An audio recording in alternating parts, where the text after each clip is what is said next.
Welcome to Week 1, a critique of the Labour Relations Act 66 of 1995 as amended.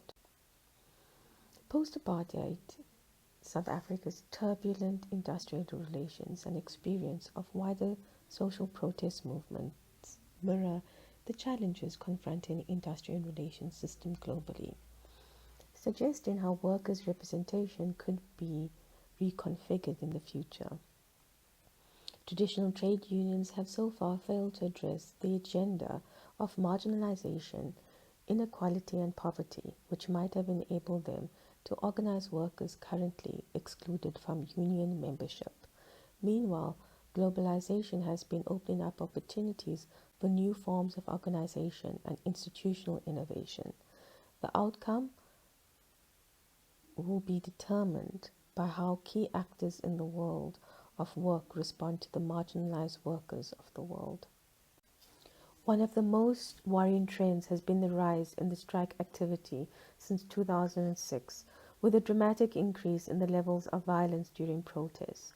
Service delivery and community protests increased in intensity and numbers, with the worst cases involving xenophobic violence, police brutality, and attacks on local government offences and officials.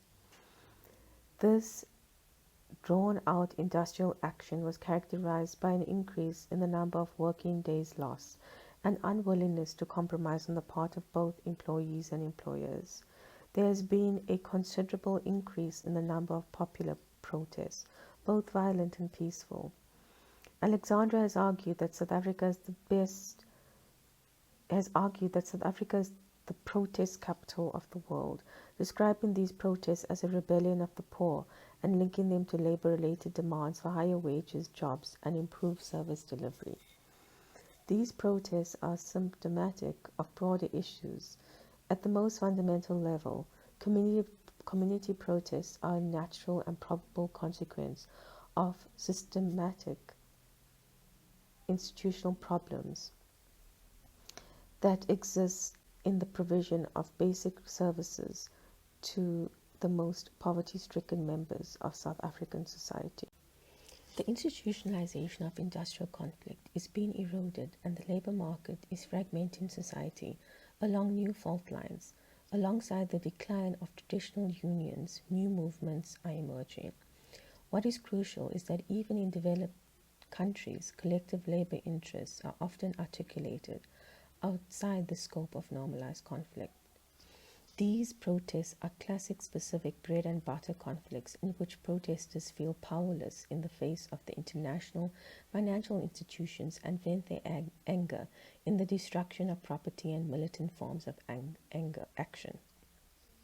They call for a new sociology that links social movements to the state-sponsored, unregulated commodification of labor, nature, money, and knowledge that characterizes third wave marketization.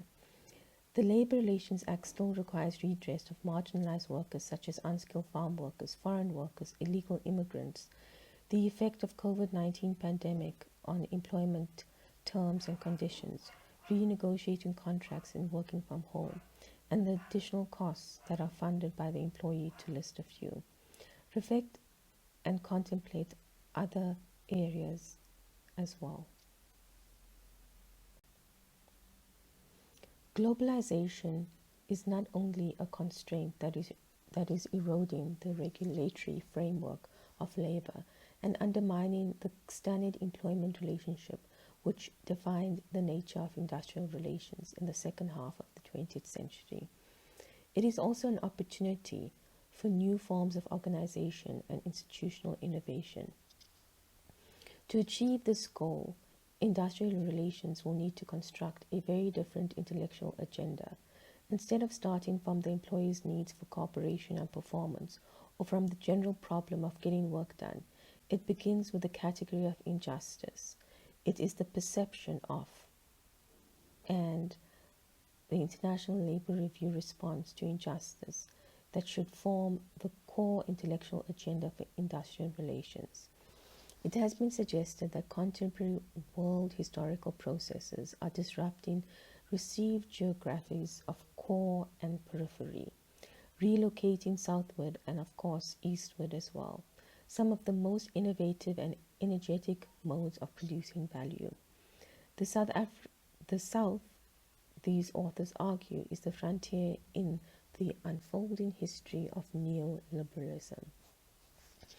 What forms of control over these work processes emerge in the South is difficult to foresee, but what is clear is that the future of industrial relations will, as Robert Cox argued over 40 years ago, be determined by how key actors in the world of work respond to the marginalized workers of the world.